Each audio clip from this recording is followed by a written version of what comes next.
So And can you share some resources that you feel like for our audience or individuals that you would recommend for parents, for teachers, even for kids themselves? Um, sure. So I can share my own resources, of course. yes. Love to do. Okay. Yes.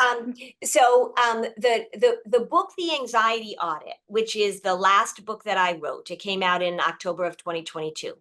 If you are an adult, if you are a teenager, if you are an adult working, well, let me say this. If you're an adult that has contact with other people, how about that? This book lays out the patterns that keep anxiety going. It busts myths. It gives you a lot of information.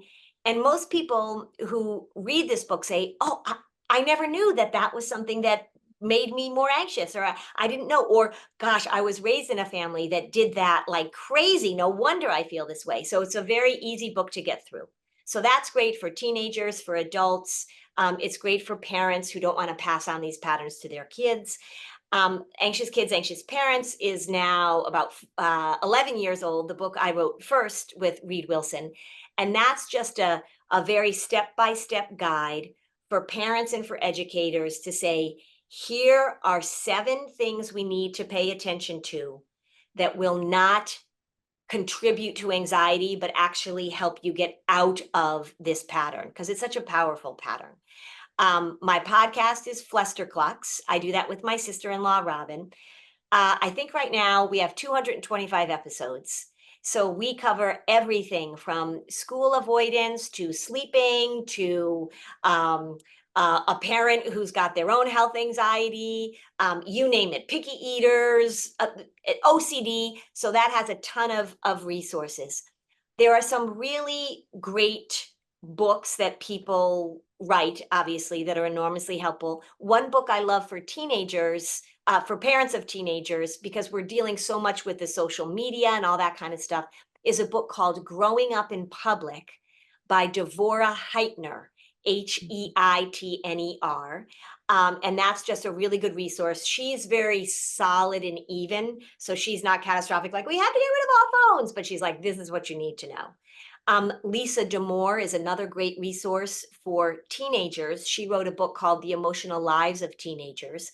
And again, super solid, great information, very accessible. She's got a podcast called Ask Dr. Lisa, which is really, really helpful.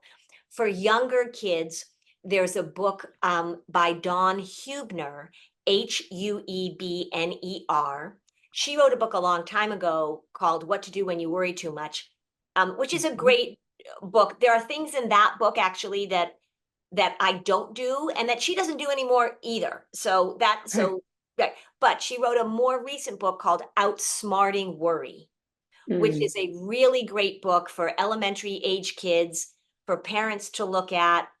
And then I have a book that I wrote for tweeners, like probably like a 7 or 8-year-old could read it with a parent or a precocious reader, somebody who loves to read, all the way up to about age 14. And that's called Playing with Anxiety, Casey's Guide for Teens and Kids. Mhm. And so all of those resources just offer incredibly concrete information about the do's and don'ts of dealing with anxiety and stress and worry. And our goal is to not do the disorder. Our goal is to not turn to the anxiety and say, what do you need?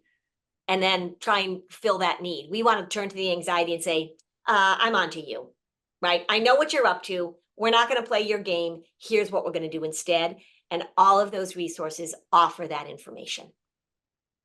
All right. Well, thank you so much. You're welcome.